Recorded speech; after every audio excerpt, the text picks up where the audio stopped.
ناپختگی ہے عقل کی، ناسمجھی کا ثبوت دیا ہے۔ دورے مسواد وطن، بعض چولہ سے وطن سے بہت دور ہے، اب کیسے جائیں گے لوٹ کر کے؟ آپ تو گئے کیسا تم نے جلا دیے، ترک سبب ضرور شریعت کجا رواز، شریعت ضرور سے بھی روا نہیں، جائز نہیں ہے، اسباب کو چھوڑ دو۔ سنا تاریخ میں کہ کیا کہ خندق مسکرایا، دست خیش بشمشیر بر دو گفت، مسکرایا، قبضے پہ ہاتھ رکھا تلوار کے اور کہا ہر ملک ملک ماس کہ ملک خدای ماس۔ تم وطن کی بات کرتے ہو، ہمارے پاؤں جہاں پڑیں گے وہ زمین ہماری ہو جائے گی۔ ہر ملک ملک ماس، ہر ملک ہمارا ہے، ہمارے خدا کا ملک ہے۔ نبض خدا مست، نہ شرقی ہے نہ غربی، گھر میرا نہ دلی نہ صفحہ نہ سمرقند، ہمسائے جبریل یعنی بندہ مومن، گھر اس کا ہمسائے جبریل یعنی بندہ مومن، کیا تو بدخشان، گھر اس کا بخارا نہ بدخشان۔ وطن وطن اسلام نے اہمیت نہیں رکھا، وطنیت میں اسلام نے پسند نہیں کیا ہے۔ اسلام ایک آفاقی مذہب ہے، محمد رسول اللہ کی تعلیم آفاقی ہے، وہ ایک انسان پہ یقین رکھتے ہیں، انسان کو اکائی مانتے ہیں، قوموں میں نہیں بانٹتے، رنگوں میں نہیں بانٹتے، نسلوں میں نہیں بانٹتے، زمینوں میں نہیں بانٹتے، زبانوں میں نہیں بانٹتے، حکومتوں میں نہیں بانٹتے، جغرافیائی حدود میں نہیں بانٹتے۔ ایک اسلام، ایک خدا، ایک انسان، ایک انسان، اکائی، سارے انسان ہمارے ہیں، ہم سب کے، کوئی تفریق نہیں۔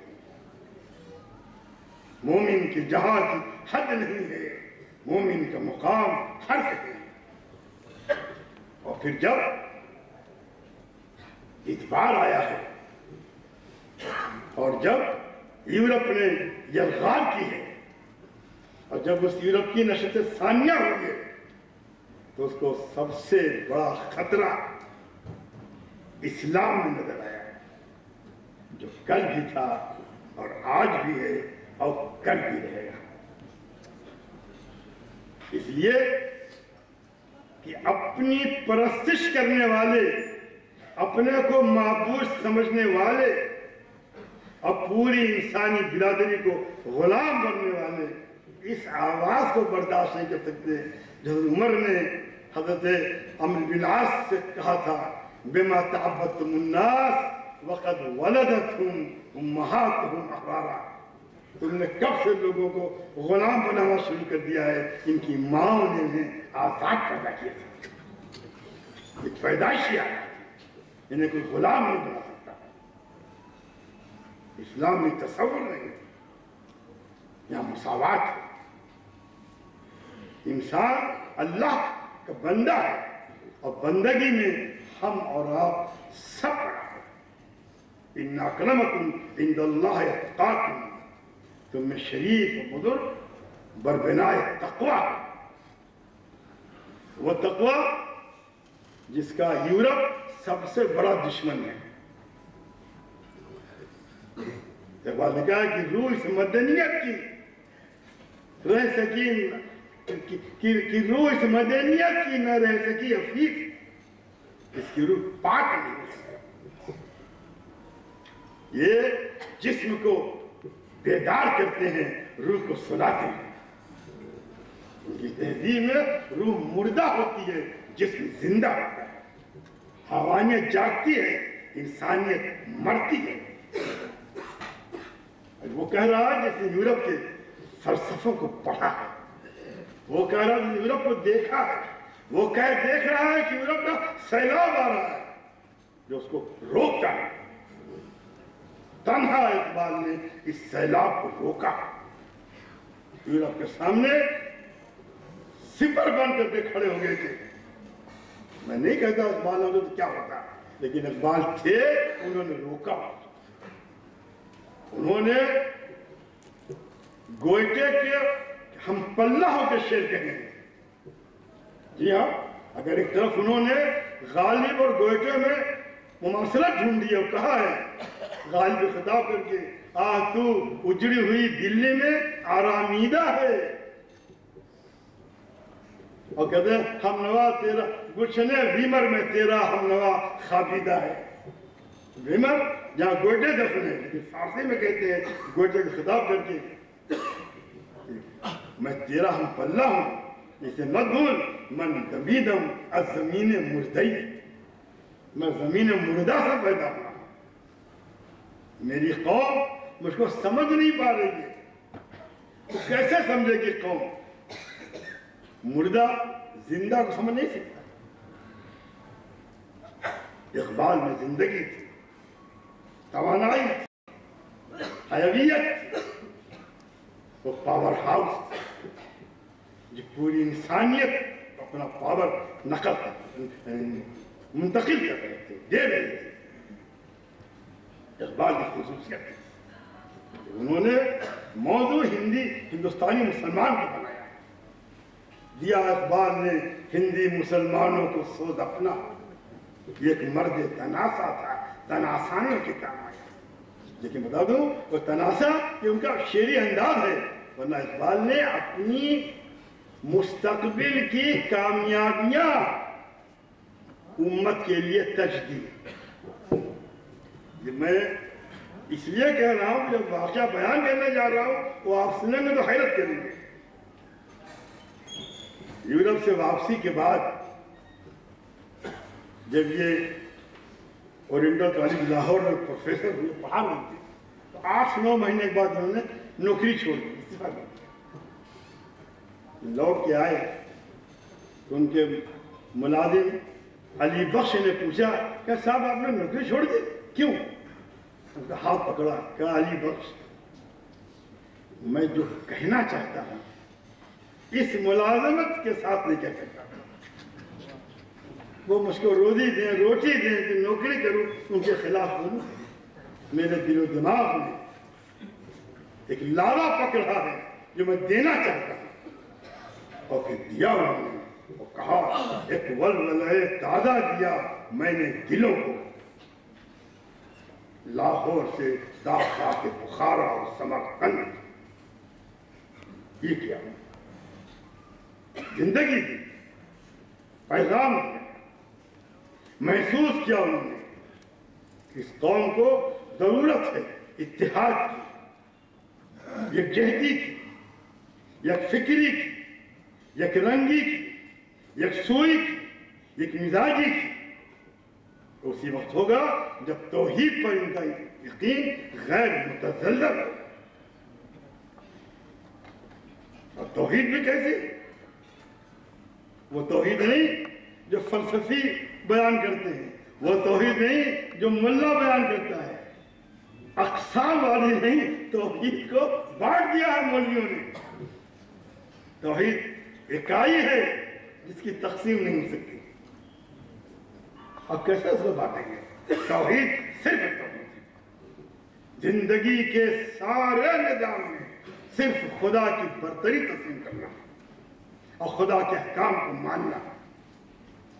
اگر توحید نہیں ہے تو خوف ہے، ڈر ہے، کمزوری ہے. توحید ہے تو مضبوطی ہے، طاقت ہے. بندے مومن کسی ڈرتا نہیں. مومن کی ادا ندائے آفاق، عالم کی اشاع ہو جس سے اشراق. مومن کی ادا ندائے آفاق. جب مومن اذان کہتا ہے تو کائنات جاگ جاتا ہے، اس کا در و بست کھل جاتا ہے. چڑیاں چہچہانے لگتی ہیں، پھول کھلنے لگتے ہیں، کلیاں مسکرانے لگتی ہیں، کائنات انگڑائیاں دینے لگتی ہیں کہ مرد مومن کی اذان کی آواز آئے. من دانم از کجا می آید آواز اذان. آواز اذان کی کہاں سے آ رہی ہے؟ یہ وہ اذان ہے جس کے بارے اقبال کہتے ہیں یہ سحر جو کبھی فردہ ہے کبھی ہے امروز، نہیں معلوم کہ ہوتی ہے کہاں سے پیدا ہے. وہ سحر جس سے لرزتا ہے شبستان وجود ہوتی ہے بندہ مومن کی اذان سے پیدا ہے۔ جب بندہ مومن اذان کرتا ہے تو سحر پیدا ہوتا ہے۔ یہ اقبال کہتا ہے، رو کے کہتا ہے، در کے ساتھ کہتا ہے، عالم اسلام کی سیر کرنے کے بعد کہتا ہے سنی نہ مصر و فلسطین میں وہ اذان میں نے، سنی نہ مصر و فلسطین میں وہ اذان میں نے دیا تھا جس نے پہاڑوں کو راشے سیماب، وہ سجدہ روح زمین جس سے کانپ جاتی تھی اسی کو آج ترستے ہیں منبروں میں راب۔ جب صاحب ایمان سجدہ کرتا ہے تو زمین اسے خراج ادا کرتی ہے۔ میری بات یاد کر لیں آپ، اگر آزاد کا سجدہ ہے، سچائی کا سجدہ ہے، مذہبی حقیقتوں سے لبریز سجدہ ہے، تو یہ کائنات اس سجدے کا خراج پیش کرتی ہے اپنے سجدہ کرنے والوں کو۔ وہ سجدہ بدر میں ایک چھپڑ کے نیچے ہوا تھا، کیا ہوا تھا؟ اس سجدہ گزار نے کہا تھا اللہ اگر آج یہ مٹھی بھر جماعت ختم ہو جاتی ہے تو صبح قیامت تک تیری پوجا نہیں پرستش نہیں کرتی۔ آج ہمارا یہاں کھڑا رہنا، ہمارا یہاں سب گفتگو کرنا، دنیا کے کسی بھی ملک میں مسلمان کا آباد ہونا اسی سجدے کی دین ہے جو بدر کے میدان میں ہوا۔ بدر کی زمین تو اس قابل ہے کہ تیری عظمتوں کو سلام کیا جائے، یہ وہ سجدہ ہے۔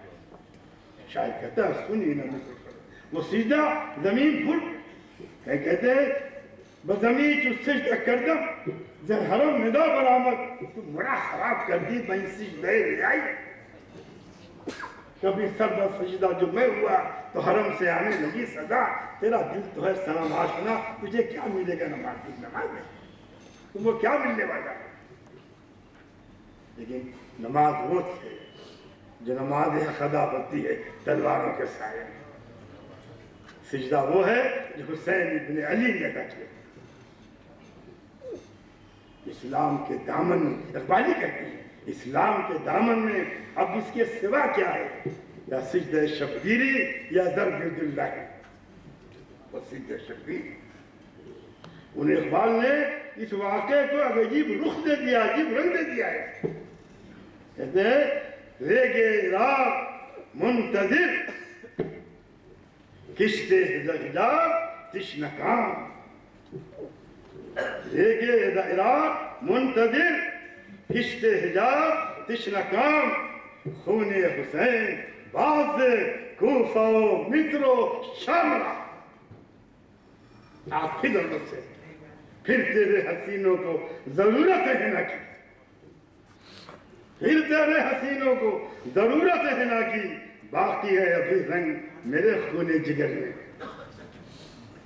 اسی تصور کو پیش کیا محمد علی جوہر نے بھی، تجھ سے مقابلے کی کسے تاب ہے، بلے سبق کا اندازہ پر اسی قبل ہے، تجھ سے مقابلے کی کسے تاب ہے، ولے میرا لہو بھی خوب ہے تیری ہنا کے بعد۔